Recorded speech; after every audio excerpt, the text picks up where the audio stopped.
Hindi short hand की practice dictation 80 शब्द प्रति मिनट गति से डिक्टेशन 5 सेकंड में शुरू होगी। स्टार्ट। संसद देश का सर्वोच्च विधायी निकाय है जहां जनकल्याण से जुड़े मसलों पर मंथन किया जाता है और उसके निष्कर्षों के आधार पर नीति निर्माण का खाका तैयार किया जाता है। जनता की आकांक्षाओं को आकार देने और देश को लोकतांत्रिक दिशा प्रदान करने में संसद की भूमिका सर्वोपरि है।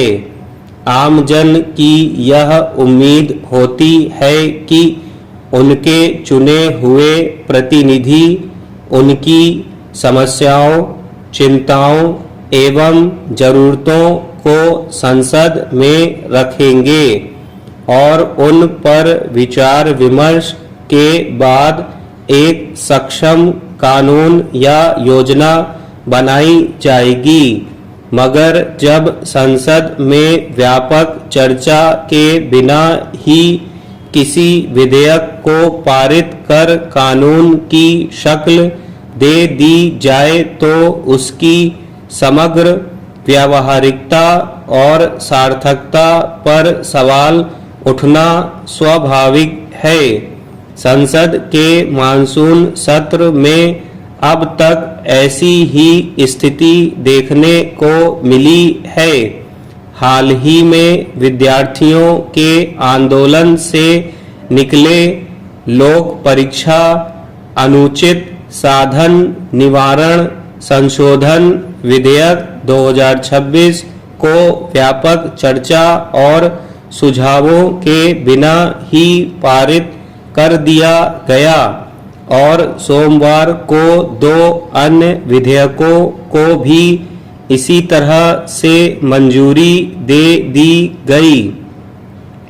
अहम सवाल यह है कि संविधान में संसद सत्र आयोजित किए जाने की जो व्यवस्था की गई है, क्या उसका मूल उद्देश्य पूर्ण हो पा रहा है?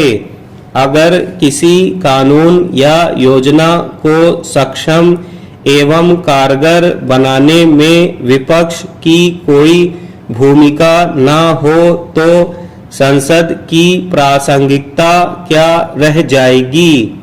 इसमें दो राय नहीं कि सदन को सुचारू रूप से चलाने की जिम्मेदारी सत्तापक्ष और विपक्ष दोनों की है।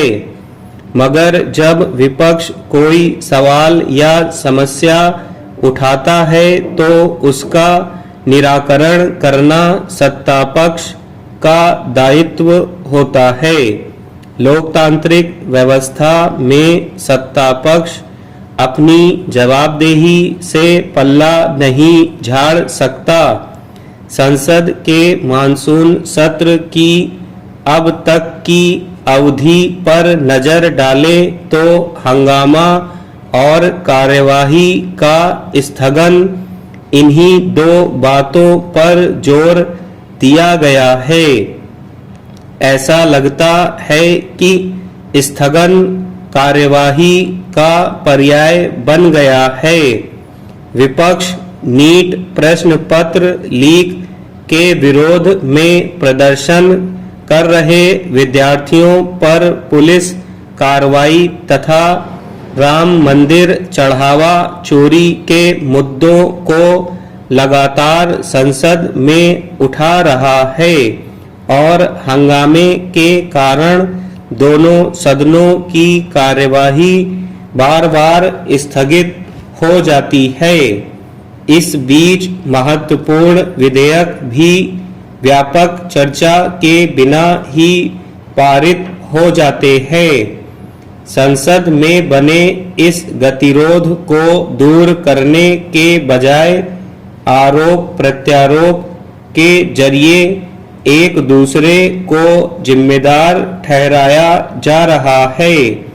विपक्ष का कहना है कि सरकार उनकी मांग को नजरअंदाज कर लोकतंत्र पर प्रहार कर रही है। स्टॉप।